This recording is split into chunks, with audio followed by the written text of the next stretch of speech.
Welcome to the Empowered Life podcast with Dustin Vaughn Warncke. Join Dustin as your guide to learning about unlocking your life's ultimate potential.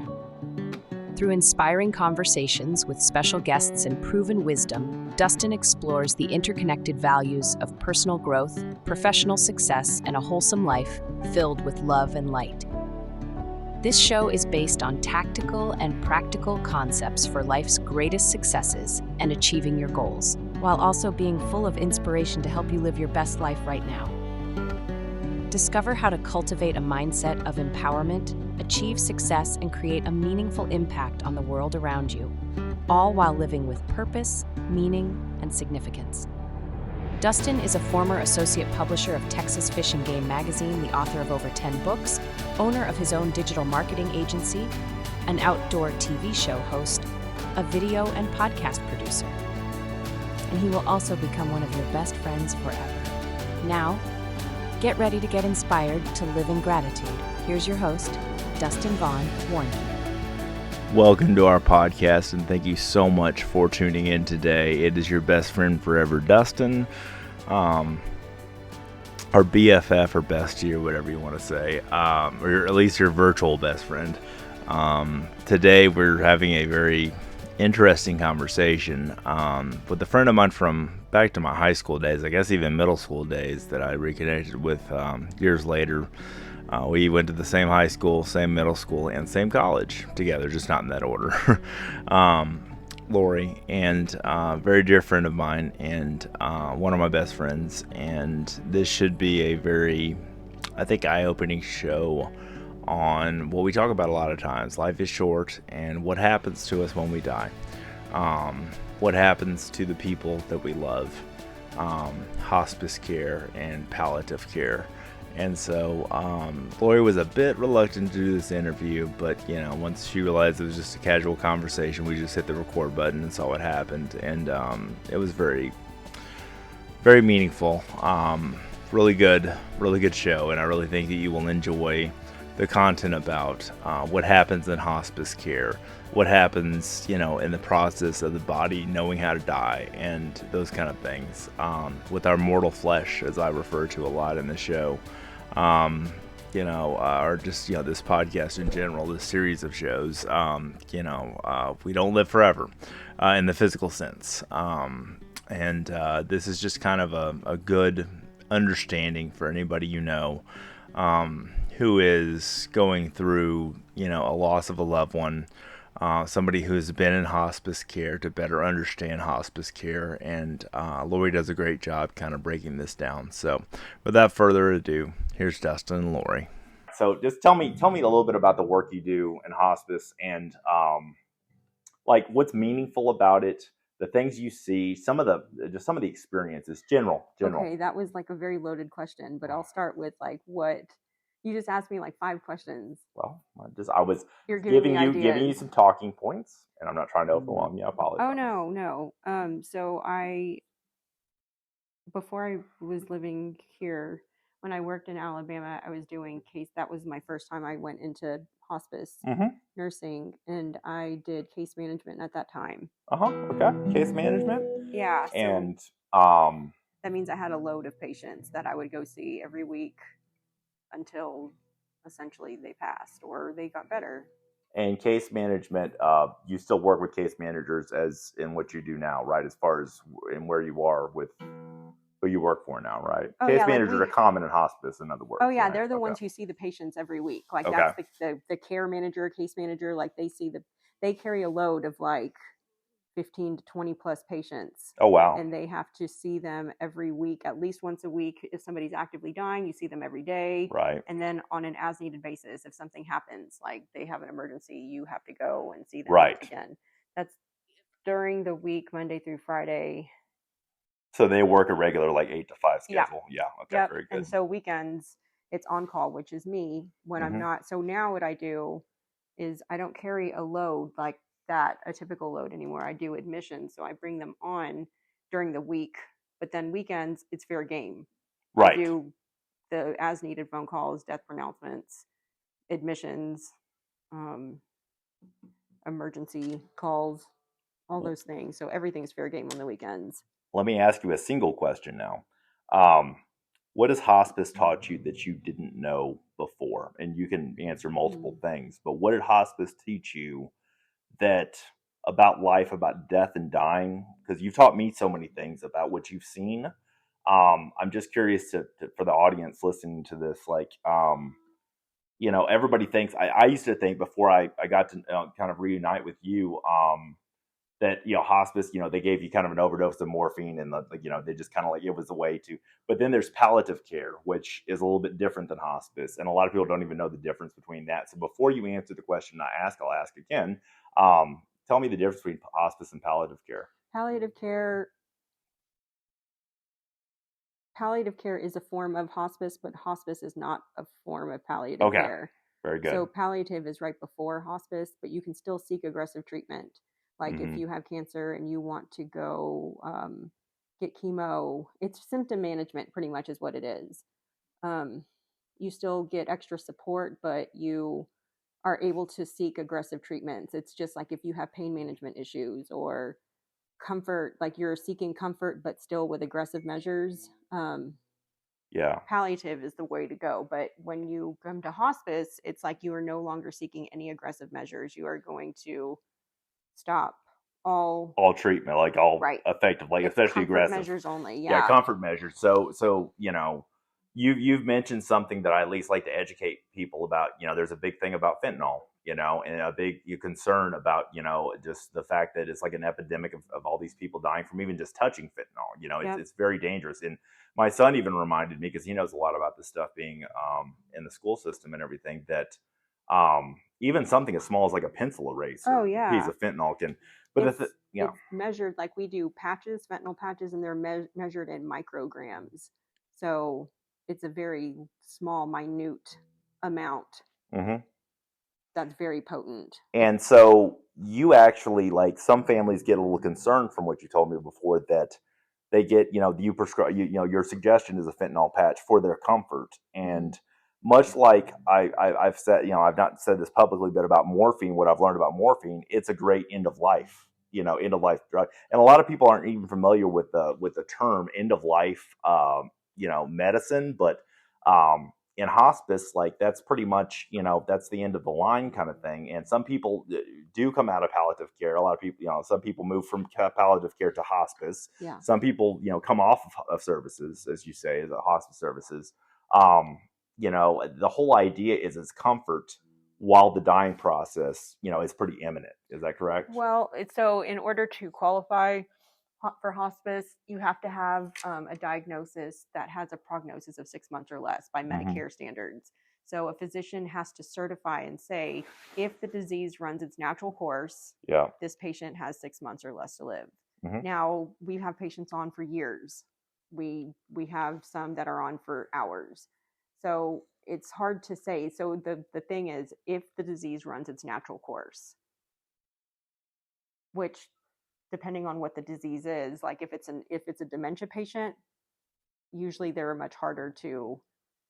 Dementia goes on for years, right? Like over 10 years. So it's not like Alzheimer's. A lot of people think that, like, they're one and the same, but the thing is, Alzheimer's kind of has, like, it kind of has an end game, but dementia is kind of like, they're both the same. Like, are they? Okay, you're educating me about that. The dying process with both is the same. When we bring them on, we're supposed to bring them on when they are end stage, very end stage. And end stage dementia is when usually a person at that, or how they die from that process, is usually because they can no longer swallow, whether it's because they don't know how to or they cannot. Usually it comes after an infection like pneumonia or something like that. Aspiration pneumonia, usually what happens. So it happened to my grandmother, 2006. She was Alzheimer's and broke her hip, and pneumonia and aspiration, and it was over. And but the thing is, she was 90 years old. That was my maternal grandmother, and then my paternal grandmother. She recently died in 2000. I guess was that 2022. She basically she was just ready to go. She had some heart issues. She had a pacemaker and I think 2 loop recorders. They accidentally put in 2 of it. So I mean, you could say malpractice or whatever. But the thing is, like, she was just ready, and So tell me what you've learned about the death and dying process and how it has brought people comfort knowing how the body knows how to die. I'm going to lead you to that question because like that's the one thing you taught me is that these people that say, oh, you know, you're starving this person or this person, like what I've learned about all the hospice videos that I've seen on your social media, like that you kind of post, like it's this education of that I didn't know. The body doesn't need to drink. Like you gave me, what was the book that you gave me? The little booklet, the pamphlet that you gave me that was so Gone instrumental. from my sight, the blue book. Yeah, the blue book. Yes. Yeah, that we call Talk that about the blue that. book in hospice. It just talks about it's written very simply and plainly, and it talks about the dying process of what to expect. It goes up to months, like 6 months before the patient dies, and things that start to change, things that you look for physiologically, emotionally, spiritually, just all these different changes that happen. And then it breaks it down into like the weeks up to the days up to hours, minutes. But there's a caveat of saying some of this may happen, none of this may happen. Right. It may happen in this chronological order. It may happen backwards. It just happens differently for everybody. Yeah. It's just kind of like we're all individuals. It's a different case, but it fascinates me that the body knows how to shut its own organs down and everything like that. That you're not starving or it's dehydrating your people, like your loved ones. Like they are transitioning, as I best call it in the spiritual world. Yeah. And one thing that you said to me, and I hope it's okay I say this and I can edit this out if I need to, but you said that it is the closest that you have seen to the face of God. Yeah. Explain to me what you mean by that, if you don't mind. Just the supernatural parts that I've experienced with what people go through at the very end of life, like the visioning that they see. They see their loved ones, their pets, the ones who've gone before them, and they find great comfort in this. And then there's something called the death stare, that somebody will just be staring at, usually higher up than them, and it's usually like in the corner of the room, or it's just higher up, and they will not. I mean, I had a patient who didn't sleep for 3 days because she was just gazing at this one spot. And she just she's like hardly blinking at this point. Yeah, she's just like she's staring. Yeah, there's nothing to break that stare. It's like locked in. Yeah, they may come to for a second and then they fix right back.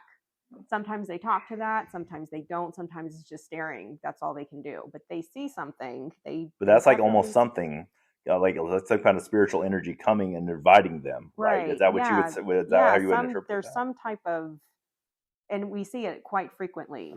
Like it's not just, people want to attribute it to medication or low oxygen level, like whenever they talk to their deceased ones or when they have the death gaze. But no, I don't. That's what y'all like informally call it, the death gaze, or is that kind of like a I mean, I've never heard you say that word before. So that's the one where their eyes are fixed, or the death stare. The death stare. Okay, that's another term. Yeah, that's used.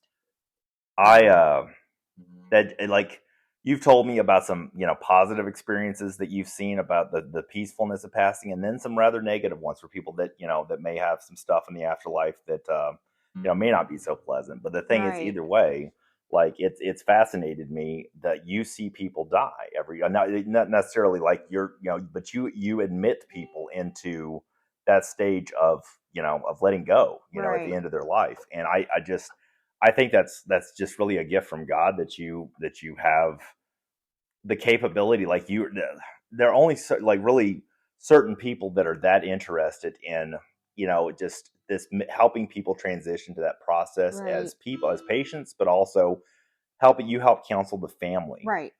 I think that's just such amazing work, and I applaud you for that. And many other reasons. But so tell me some more about that. Well, going back to like the good and the bad, out of all of the years that I've done it, I can count on one hand like the bad experiences where they were very negative and not peaceful. But the rest of them, I would say 98% of them have been good. But there's a handful or less that I remember and I will not forget. One of the, I don't know if you want to call this funny, but I guess this was my most recent experience. This man, he was not a believer in any type of God. His mother was on hospice, actually. And when I went to go admit him, she was just crying. Like, she was like, my son is going on she's like beside herself. Right. because she's going to have to let go, and she knows it at some point. And like her son is going to pass, like he ended up passing before she did,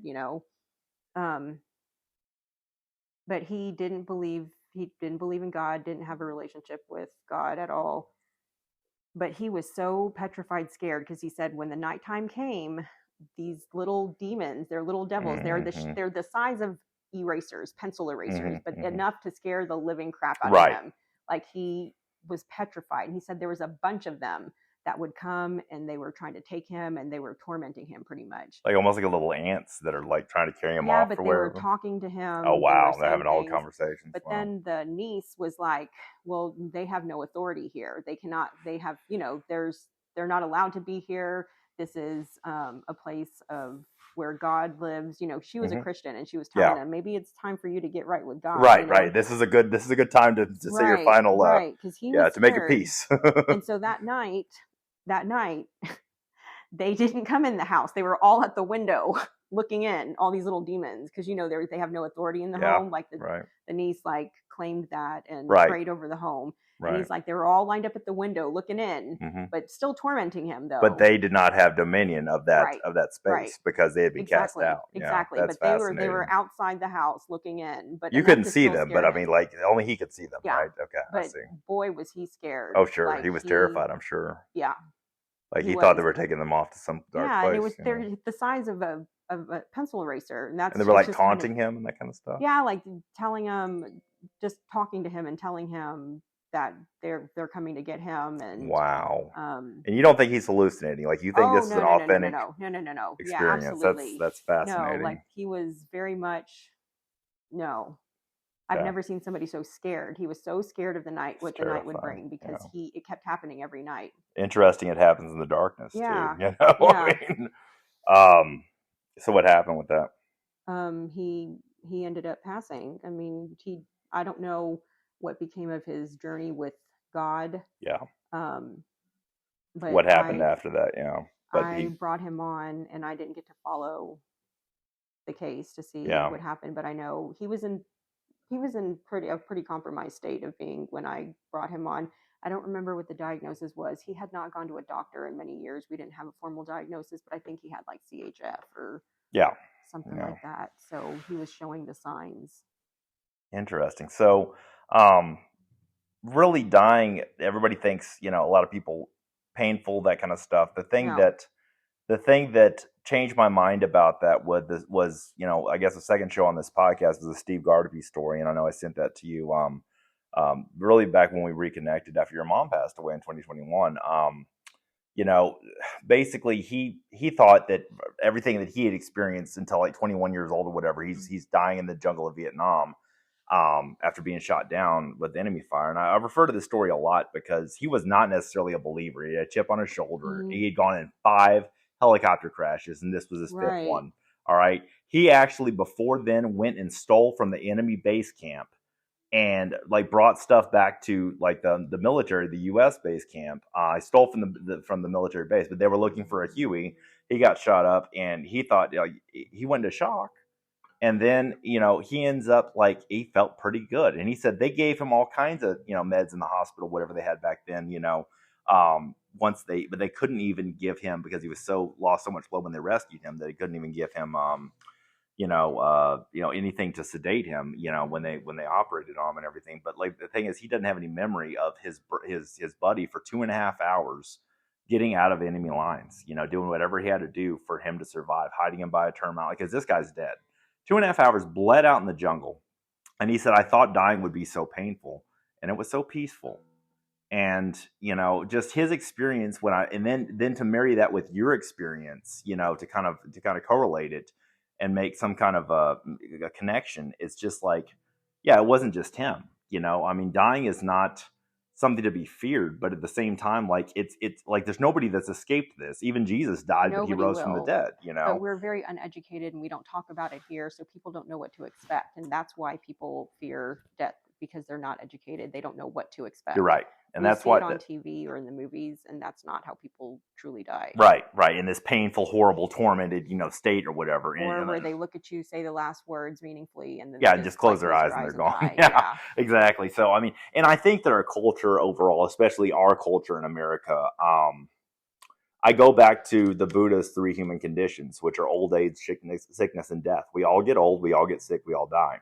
And those are the 3 things we cannot escape in this lifetime.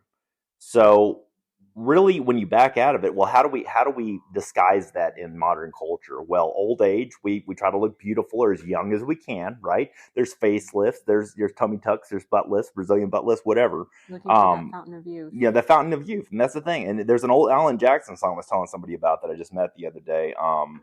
The older I get, you can look this up on Spotify or whatever you listen to music on. But the older I get, Alan Jackson actually talks about, I don't mind all the lines and all the times I've laughed and cried. If they find a fountain of youth, I wouldn't take a drop, and that's the truth. And his whole idea is like, I'm happy to be old because the thing is, it comes with my experience. It comes with the legacy that I leave behind. And like he's really saying in that song, I think that he's not afraid of dying because he doesn't want to find the fountain of youth. The thing is, he values the age and the experience and the things that he's learned because it wasn't about people and stuff. It was about the people you love. Yeah. It wasn't about loving stuff and using people. It was about loving people and using things. Right. And we watch. There's a book out there by the Minimalist about that. One of the latest books that's just about that. And there's a song that even goes with that book too. But Alan Jackson's thing. I heard that first song I think back in 2018 or so, and it never connected with me until I get older. And as I get older, I just turned 46, and I'm sitting here going, I understand what he meant. As we get older, as we get over the hill here in our middle ages, you and I being about the same age, or you're a little younger than me, but I mean, where's the fountain of, who cares? The thing is, it's part of the human condition. So back to what I was saying, our society, try to make the fountain of youth, right? Try to look young, makeup, everything like that. Okay. Then what do we do for sickness? Well, we hide it. We put it behind doctors' offices, like during COVID, hospitals and that kind of stuff. Where did you hear about COVID? On the news, which is everywhere, which is on YouTube, and which is their live feeds to everything. Okay. But we didn't go out in the streets and see people dying of COVID. It wasn't like Calcutta, India, where they're just people dying on the streets. There's mountains of dead bodies and stuff. No, we didn't see that ourselves. Right. We hide it. And then death, well, I mean, I hate to say this, but we make it look like it's sleeping. A lot of times with open casket funerals, we make it look like that person's peacefully asleep. And the thing is, what do they do in other cultures? You get sailed down the river with the 2 coins on your eyes. Right. In Eastern cultures, and the 2 coins are to pay the river, the river spirit or whatever to sail you to the next life. And Buddhism, Pure Land Buddhism, especially Mahayana Buddhism, it's a whole concept of the Pure Land, which is like our, kind of what we say in Christianity is our version of heaven. But then a lot of cultures like Hinduism and Buddhism, it's about achieving nirvana, about not reincarnating. And nirvana, literally in the initial Pali word, I believe the original Pali word, literally means to extinguish. So I bring all that up because the idea that the Buddha talked on a philosophical layer is that we all face these 3 human conditions. And I wanted you on this show because death is what you deal with, helping people die with integrity and dignity. You know what I'm saying? I think that's the best way to explain what hospice really does. Hospice being Medicare, Medicare funded for the most part, right? As far as, And so the thing is, though, I'm glad that exists in our country because the thing is, it is a way for people to die peacefully and with dignity. You're not going to escape death. Mm-mm. So the point is, what are you doing with the rest of your life? And so I guess one of the questions I wanted to ask you was, what has dealing with the end taught you about the rest of your life and the legacy that you want to leave behind in the work you do and then in your personal life? I know it's a deep question, but I'm just throwing this out there because I think that there's so much we can learn from believing, beginning with the end in mind, and that's the chapter of my next book that I'm getting ready to come out with. Eventually, I keep on saying that, but what does that kind of taught you as far as Like what you want to leave with others, or what you want to teach other people. Like even on this podcast, what do you want people to carry with them from your experiences in that field? That we're all going to end up in that situation. We can't escape it, like you said. And we have to be wise with the time we do have, because as we get older, or there's no guarantee, like we have young patients, we have pediatric patients. I mean, it's just kind of like, you just don't know. And what I keep hearing from them is that this just happened so quickly. Last week we were doing this and that and going to the mall and walking, and now here we are. Like, you never know. Yeah, here we are at the end of this person's life. And it just happened. It's like a shock, right? You know? And like what this lady said the other day that really tore me up. Like she was moving her husband. He was not very old. She was moving him into a personal care home, which is like a group home setting. So where there's extra eyes and hands and ears, because it's too much for the wife or spouse. Yeah, almost like an assisted living. Would it become like similar to that, but not really a nursing home? But it's an actual home. Like okay, I see. It's a house. They have 5 patients, 4 patients. I see. And there's somebody that oversees it. There's a lot of personal care homes. That's a difference. That's another story. For that's a whole other episode. But she was moving her husband into a personal care home. He was just diagnosed with pancreatic cancer, and that had spread. He was just diagnosed like 6 weeks before, found out like just a couple of days and it's prior that it had spread. But what she said is we moved him in there, she was like, it hit me last night that tonight or last night was the last night I would ever get to spend with my husband in bed. Oh my gosh. I'll never be able to sleep with him again, ever. Wow. And that was rough. Like, what do you say to that? What do you? Yeah. How do you respond to that one? Yeah. That's difficult. That was the reality, and that was the truth of it. And he was accepting. He's like, I've come to peace with this. I've come to terms with it. You know, he's gone through all the stages of whatever. The non-denial and the anger and all that stuff. If that even, Anyway, so he had gone through all that, and he was like, and he also made a decision that day too, that he was now going to be bedbound. He's like, I'm not going to try to get up anymore. I have too great of a risk of falling, because he did fall right before we moved him. He had a fall, and he was like, I'm too weak. I can't walk, or I can't transfer anymore. He's like, so from here on out, I'm going to go ahead and stay in bed. And that's a huge decision to make, because with that being said, he's now going to be incontinent. And he was like, I realize I'm going to have to wear briefs, like disposable briefs. And for you to make those decisions, like, and just to do it so gracefully and peacefully, like, that amazed me. Like, and acceptance is like, he was at the acceptance phase, if you will. But those are huge choices to make. Like, because you're deciding how your last days are going to be spent. Right. Not knowing exactly. I mean, I think he knew he was dying, which he's actually actively dying right now. He's on our active list. Wow. So there's a chance I might be seeing him tomorrow, as a matter of fact. But he was completely coherent and with it in his mind, you know, knew everything that was going on. But he also decided too, I'm not going to take my scheduled medications that I take every day. I'm just going to go on comfort meds only on an as needed basis. So he made a lot of choices that day for himself. Yeah. Like, his family didn't have a say in that. Like, sometimes when a patient's unconscious, like, think about that. You know, maybe we can still try, but you know, he said no, and so wife respected that. She was like, if that's what he wants, which that's the best way to go. But those were huge decisions and choices and things that he had to face. That, I mean, people face. Sometimes it happens gradually, but that was such a sudden mark, right? And they didn't see this coming, as far as like, and the thing is, none of us, I talk about that all the time, and this simply comes also from a movie that you and I watched at the beginning of 2024, I guess, The Subtle Art of Not Giving an F, you know, which is Mark Manson's book, New York Times bestseller and everything. But the movie based on the book is the first sentence of the movie is, hey, you're going to die, you know? And it's just like, and the song that's playing, actually, I looked it up because I love the soundtrack of that movie. It's called Memento Mori. And in Latin, that means remember that you must die. The opposite of that coin, which I was thinking about even going on eBay and buying a Memento Mori and a Memento Vivere. So Memento Vivere means remember that you must live. And these are both Stoic phrases that basically together mean remember that you are going to die one day, So make today count. Like right. live your best life. And I don't mean that like the prosperity gospel of this whole, send $1,000 into this televangelist and God will answer all your prayers. Because again, that's really that's false hope with a lot of that stuff. That's putting faith at the word of faith instead of the word of God. But I mean, religion aside from that, or just even biblical teachings aside from that, it's really about, okay, what I study so many near-death experiences, which is why I find our relationship as a friendship such a deep thing, because you deal with people that are exiting stage left for life, and I, am handling, promoting things about people who have died and come back and basically become, a different person in most cases. Some people become worse, but most people become better people. As far as just generally loving, kind, compassionate.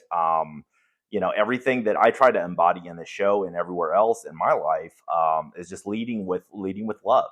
Most every major world religion's got love in the center of it, and love thy neighbor and everything that Jesus taught us. But I'm just sitting there thinking, my goodness, that is what my mom has been telling me my whole life back when I was in middle school.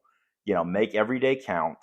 And kind of make the best of the cards you were dealt. It's not the cards you were dealt; it's how you play them. Yeah. I heard that from like a rap artist one time. That's pretty good thing. It's not the cards that you're dealt, but how you playing them. So I just thought that was an interesting thing to add to this, because the reason I wanted to have you talk about death is the idea that we have to realize we all have to face it, but it's not necessarily a scary thing. It shouldn't be. I mean, get right with the forces you need to get right with the divine.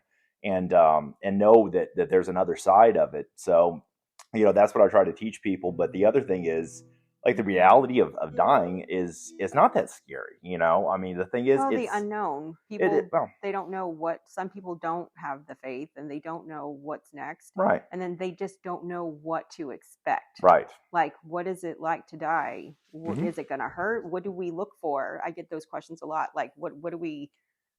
What am I going to look for? What is this going to look like? How is this going to happen?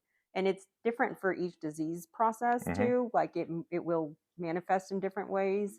And just like how we're talking about painful, like is death painful? Well, in some cases, yeah. But if it's like a terminal disease, that's one thing. If you get in a car accident, you may suffer, and you don't know. You don't know how you're going to go. You don't know when you're going to go. Right. But overall, some disease processes, there's no pain. Yeah. Like they don't experience that. But, like the morphine, we look for like nonverbal cues, but mostly what people don't know is that it's for shortness of breath as well too. So people who have struggle breathing, like respiratory issues, it will definitely help. Wow. Keep that managed. So morphine, actually, wow, and then fentanyl is basically a great end of life drug. Fentanyl patch, like you advocate, a lot of people are scared of, Yeah, and I recommend those for cancer patients usually. Because they're in pain, right? Well, they need they need a long-acting pain med, and then they need a short-acting one. Fentanyl is the long-acting. You throw a patch on for 3 days, and it releases 25, 50 micrograms per hour. Like it slowly releases into the skin. Yeah. Over 3 days, and then you change it out. But with that being said, it'll bring their whole pain level down, but they're still going to need something short term, like every, however many hours for breakthrough pain. But it's not going to be as high as it was without that fentanyl patch. You know what I mean? So the fentanyl will bring it down. Or sometimes when they don't like the idea of a fentanyl patch, we'll do like an extended release pill. But if people have difficulty swallowing, we just go... The thing with morphine is that you don't have to swallow it, because there's a lot of people who are impaired with their swallowing, or they're unconscious at that point. That's how most people pass, is when people say, well, she passed in her sleep. Majority of people will pass in their sleep because they go into a state of unresponsiveness. And that's what I usually deem them as actively dying, when they're no longer responsive. Because we call it transitioning, and then an actual active phase. That's my determining factor of when they're no longer responding and they are in a sleep. They're in a deep sleep. Yeah, not a coma, but like a... I mean, it's one of the same. They're not conscious, in other words. Yeah, they're not gonna say anything to you. They can hear you. Absolutely, they can hear you. That's good to know too. Going to say anything back to you. But yeah, They're we listening. have to tell families, make sure you talk to them, let them know who is when you arrive, who's here, who's leaving, because sometimes they will wait for people to leave to clear the room before they'll let go, or they'll wait for everybody to show up and let go with them being there. People die the same way that they lived, personality wise. That's interesting. If you're a private person, you may not want a bunch of people around. You may, if you are a protective type of person, you may be protecting those around you to where you don't want them to be present when you pass. Or if you're a very social person, you may be like wanting a party, like it's a celebration of life before the celebration of life. So it's like people die the same way that they lived. Like when we're dying, nothing changes with our personality. It's like stubborn people, they will put up a fight. They won't let go. And people do have control over when they finally let go at the end. I believe that 100%. I've seen it over and over again. Like the body has to be ready to die, and emotionally, spiritually, you have to also be ready. So when those two worlds align, the patient will usually go. Sometimes people are mentally ready and their body is not, and they want to hurry it up. I had a patient who decided she was like, call everybody in. She wanted to say her goodbyes, and she was like, I'm determined to die tonight. Like she wanted to die. Yeah, she was checking out. She was taking the train to heaven. She was like, I want to get out. And so she woke up the next day and she was like, damn. Oh, she's like, I didn't die, so let's just go for donuts. Like right, whatever. Yeah, but exactly. She was like determined. She was like, I don't want, but her body was not ready. Right. She was mentally ready to go and spiritually ready. Yeah. Yeah, but physically, it was not her time yet. Like her body had to go through the process of dying, like and it didn't catch up with the rest of her. Right. Yeah, and that's the thing. Like it's a fine-tuned balance, and when they align is when usually it happens. But like I said, people will hold on at the very end if there's somebody they're waiting for, or they need to hear something, or they need to have that last thing happen. Yeah. Or they need to know that it's okay to let go, that everyone's going to be okay. I've had one where it was the spouse, the wife, who was dying, and she had a husband and like 3 sons, and she was the one who ran the show with everything. They were very dependent on her, and the husband was like, I don't know what I'm going to do. I don't know how I'm going to do this. And he was like, don't die. Like he was telling her, do not go. Yeah. And she was in an unresponsive state, but she held on because he wouldn't let her go. Yeah. He would not say it was okay. And I tried to tell him, I was like, because there was whenever somebody's actively dying and they don't pass in a couple of days. Kind of a natural. Yeah, there's something else going on at that point. So then I start asking questions of, have you talked to your loved one to let them know that it's okay to let go? And he was like, oh yeah, I've talked to her, but it turns out no, he didn't. He was telling her not to go, that he needed her, that he couldn't live without her. So he's hiding things from you, I see. Yeah, because he was just kind of downplaying, but the family was like, oh no. He's and it went to manifest and showing that. And the peculiar thing about that too, which like I can talk about these situations and not violate any HIPAA policies, because I'm not saying who the patient is. You're not mentioning, you're just mentioning generalities. Right. But with this particular one, I'll always remember, like, for some reason, every time, and you may have to edit this out, but I'm just saying this is just peculiar to me. When I would go and see her, she was always completely naked and she had a face full of makeup on. He didn't have her covered up. I didn't understand, why are we naked? Like, and why do we have all of this? Like, he was putting this makeup on. She's actively dying. Right. That's his. I mean, I don't know, but it was just peculiar to me. I've never had an experience like that before, but maybe that made him. That was like, kind of a closure for him, you think? Maybe? I don't know. It was like it seems odd to us, but he was trying to make her, like her, as if she were still doing what she was doing. But why was she naked? I don't know. Yeah, and it was very uncomfortable and awkward for me because she was cold. So I was like, let's cover her up because she's cold, but that's not my business of why she's naked. I can't be sitting here telling him you need to put clothes on her, but for her own, safety and comfort, I can recommend covering her up, but I didn't feel like it was my place to ask. Sure. But it was just peculiar. Yeah, sure. No, I understand. I imagine you've seen quite a few. Yeah, I have. Things like that. And people have different ways of letting go of the emotional ties they have on this earth. But one thing that I've never told this to many people, and I'm getting ready to tell our whole audience and you. 2006, my Oma, a German name for grandmother, very common here where we're based at, in an old German, it was an old German town. Basically, I whispered in her ear she was actively dying, and I just told her she had broken her hip, the pneumonia, that kind of stuff. I talked about that earlier, but I basically said, "Hey, tell me you made it over there, okay? Just send me a sign."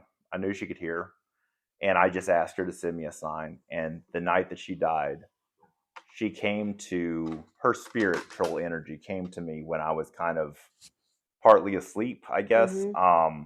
And I could feel it was her, but it was her that was, 30 something years old. Mm-hmm. It was a younger spirit. It was like her in the embodiment of the next life, of the life after this. And it was a peaceful energy. It's a peaceful energy I've only felt when I'm contacted by a divine force from the other side, if you will, which is really all around us. But it made me believe even more than I did, because I was like, she's not, when people say things after somebody's dead, as far as like, oh, he's in a better place and that kind of stuff, I don't really think any of that's helpful. The thing is, I get lost in the whole thing of, okay, is that really consoling or is that helping or hurting? The situation. I mean, be empathetic and understand somebody is actively dying or somebody is dead. But the thing is, knowing what I know about what's next, after this life, I'm not afraid anymore. When we were 17 years old, in high school, 1997, hit a fourth crossing, one of the major roads around this area, and rolled an ice delivery truck, 1.5 times down by the riverbank, and is where we landed. And I landed, River Road, and I landed on my side. And the seatbelt saved my life. Okay, so a lot of people joke around about seatbelts, and you have to put on. No. Wear your seatbelt, folks. And wear your seatbelt. Also check your brakes. One of those things that you think you can put off for another day, don't do it, because it's Memorial Day weekend that weekend, and everybody was out, and some tubers pulled us out before the truck caught on fire. That was full of ice. It was full of, ironic, but the ice truck's on fire. But there's smoke coming out of the truck. No, I'm serious. But the truck's catching fire. We're sideways down a bank. Cannot pull ourselves out because the driver's door is above me. Was it filling up with water? No, it was just at the bank. It wasn't in the water. I didn't get any pictures of that. EMS showed up, and they basically, and of course, I just saw my life flash before my eyes. Like, that's a real thing, okay?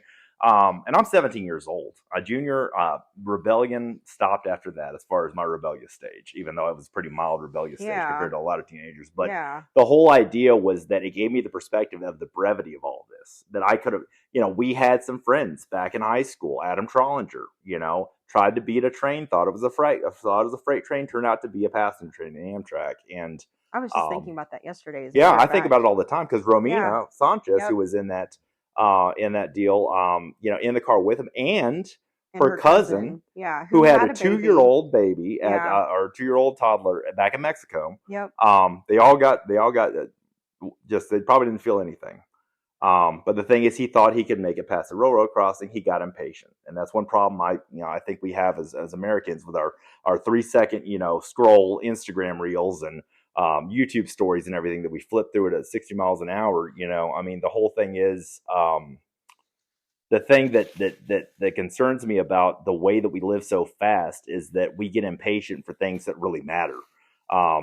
And the whole idea of what I brought, the subtle art of not giving an F, book thing, is that you really only have a few things that matter. Mm-hmm. We try to care about everything when really there's only a few things that really matter, and finding those few things that really matter in whoever's life is listening to this. That's the key. 2 more questions and I'm out. I wanted to ask you how challenge and struggle has changed your life for the better, how it has helped you grow. And you can answer this as short or long as you want to. How has challenge shaped your life for the better? Obstacles you faced, anything like that? Like with my job? No, with anything. With like your life. Because I say that like based around our perception is relative to our past experiences, right? Our perception of the world, our worldview. And for me, I'll just answer first, I guess. It's been about the greatest challenges have been the greatest growing periods. Like if you lose everything, just in theory, and have to struggle, well, the thing is, that's where you grow spiritually in your faith to trust. Right. Things that are beyond your control, you trust a divine source, whatever that is for you. Yahweh, God, Yeshua, but the thing is, like, you don't, like, you can't give up hope. And that's the thing that this podcast being sponsored by Everhope, by the way, little pre-roll ad for everhope.com or ever-hope.com. And, the thing is, the hope bracelets, which I gave an Everhope bracelet to you. They remind us, like, all they are is just reminders to just keep going, and make the best of the cards you were dealt, Right. And the last thing I'll ask you is, how can I, as Dustin Vaughn Warncke, add value to your life? You do every day just by being in my life. Thank you.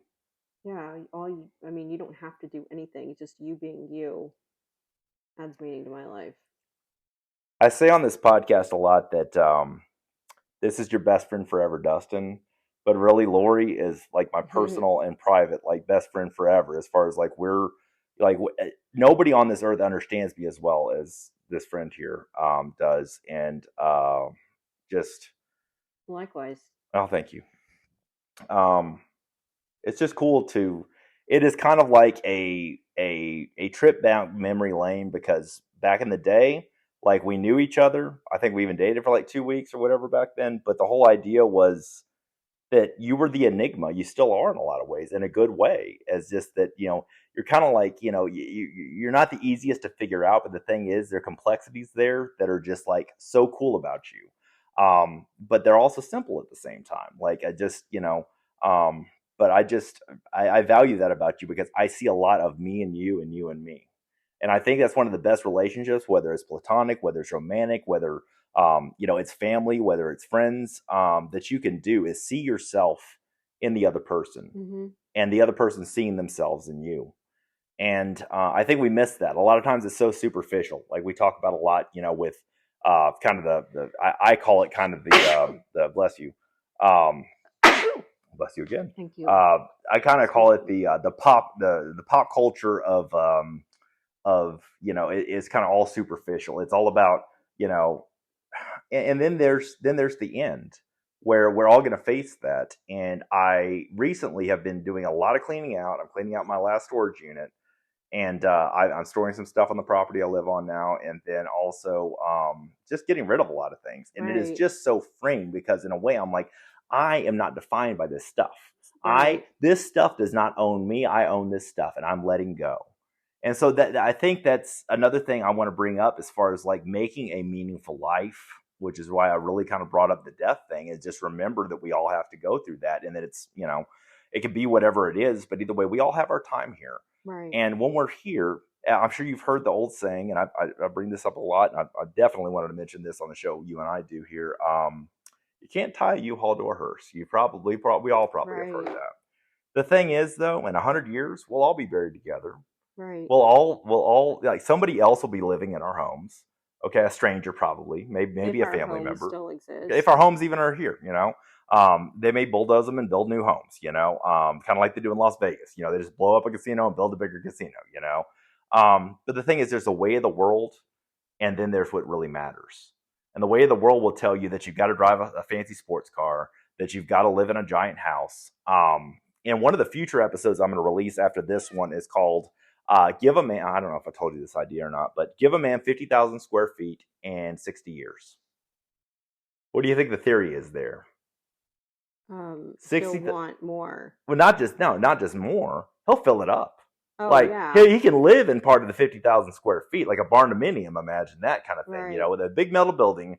He'll fill it all full of stuff, and it's all worthless, and he can't even get to any of it. Right. And then, like the thing that I showed you after your mom passed away, was the little cartoon thing or whatever. It looked like a little funny side cartoon kind of thing, and it had you remember this, that it had the old man with the walker, and then it had the son, and then he opened up the garage door, and it was just piled to the ceiling with stuff, and it said, "One day, son, this will all be yours." And it's just all junk. It's just a pile to the ceiling with a bunch of crap that he collected. Oh, and I joke around with my dad a lot because he's that guy, that just, he's a tool nut. He's a hunting nut. He loves all kinds of different stuff. But, the thing, I always bring that little cartoon up because I'm just like, I don't want all that stuff, and chances are, if you're going to survive somebody, the legacy you want to leave behind is not your stuff.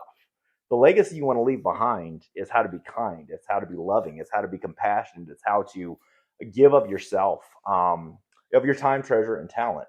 But the problem we have in our society is that we'd rather go impulse on Amazon than send a little bit of money to the capital, in our case, Capital Area Food Bank, right?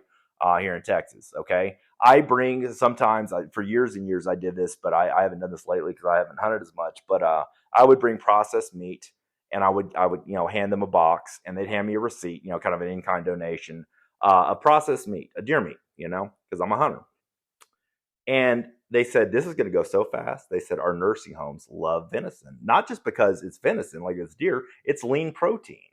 And he said, if you got more, bring it whenever you can. He said, because this is a high in demand item. So I'm sitting here going, my legacy is actually feeding people. Like, I had a neighbor the other day that, like, I found out had some financial issues or whatever. So I'm like, here's a little bit of karma I'm going to do. I'm going to give him some of my, ground venison or, pork or whatever I've got, breakfast sausage, hamburger, whatever, and make him a little care package and take it over to him. And he was so excited, not just because he got to eat that night because he didn't have any money, but the thing is, like, that I took my skills of hunting in the woods. See, that's part of the legacy I want to leave. Yeah. And I think that when we look at, the fact that we're not going to be here forever on this planet, what really matters? What can you do for your fellow man? Which in the near-death experience studies that I do, that is one of the main questions. You will hear a lot of people come back and say that Jesus asked them, or, an angel asked them, or the spirit guide asked them, is basically, what did you do for your fellow man? Did you love your neighbor as yourself? Did you take care of those in need, those that are in prison, those who are homeless and that kind of stuff? See, but then we have all these golf courses and that kind of stuff. I'm not against golf courses. I'm just saying we have giant golf courses, but we can't house the homeless. You know how many tiny homes you could put on a golf course and house everybody that's homeless, regardless of their mental health issues or anything like that, regardless if the VA took care of them, all that stuff. Now, the other thing is we can impulse on Amazon, or we can go binge watch Netflix. And I'm not saying anything wrong with that, but the thing is, when we binge watch Netflix, we could have donated our time at a women's shelter. Right. And that for me is what counts in this world, is a service to other people, but also giving gratitude for what we have, not the things that we wish for. I mean, remember how many times you prayed for something and you got it, and all of a sudden, like, it just, that's the thing. That's what material wealth will do to you. It'll spoil you to be like, oh, well, it'd be nicer if I had a newer one of these or a better one of these. Yeah, you're not grateful for any of it until you lose it all. Exactly. So the thing is, I invite everybody listening to this. Imagine that you are going to, that you only have, a couple of weeks. What happens? What would you do in that couple of weeks? Okay, how would you change the world in the own way that God has destined you to change the world, with your skills, with your talents, with your abilities? And this is just a rhetorical question, just some food for thought. Thank you so much for joining us. I really appreciate you, Lori. And this has been a very spirited conversation. I know you're a little nervous about starting this, but it's all good. Well, I want this to be a part 2 too, because I feel like we really didn't. Oh, this is a great part 1. I mean, I've learned a lot from you, and I feel like I didn't say anything. No, you've said a lot. You've told stories and everything. I don't know about that. But we'll do a part. Well, I'll let you listen to this before we publish it. Like I said, thank you so much for joining us. Ladies and gentlemen, you know all my links. They'll be at the end of the show. DustinsProjects.com, Business with Dustin, DustinsBooks.com, at Business with Dustin, at Dustin's Projects. There's a link tree on all these things too, so you can check out all my stuff on all my stuff. DustinIsTheBest.com. All right, I'm going to buy that domain next. Somebody else didn't beat me to it. But anyway, thank you so much again for watching, reading, and listening to all of our stuff. The Empowered Life Nation, the Empowered Life Podcast Facebook group. just stay in touch. And thank you so much for listening. Have an awesome day out there. We'll see you next time. Thank you for listening to The Empowered Life with Dustin Vaughn Warncke. To learn more about Dustin, please visit his creator hub at dustinsprojects.com. Warncke Enterprises, Dustin's very own digital services company, can be found at businesswithdustin.com, and his books are available at either website or at dustinsbooks.com. Audio presentations of each of Dustin's latest books can be found on YouTube and streamed at no cost. Please subscribe to the Empowered Life podcast on your favorite podcast app, and thank you for your support and sharing this show with a friend.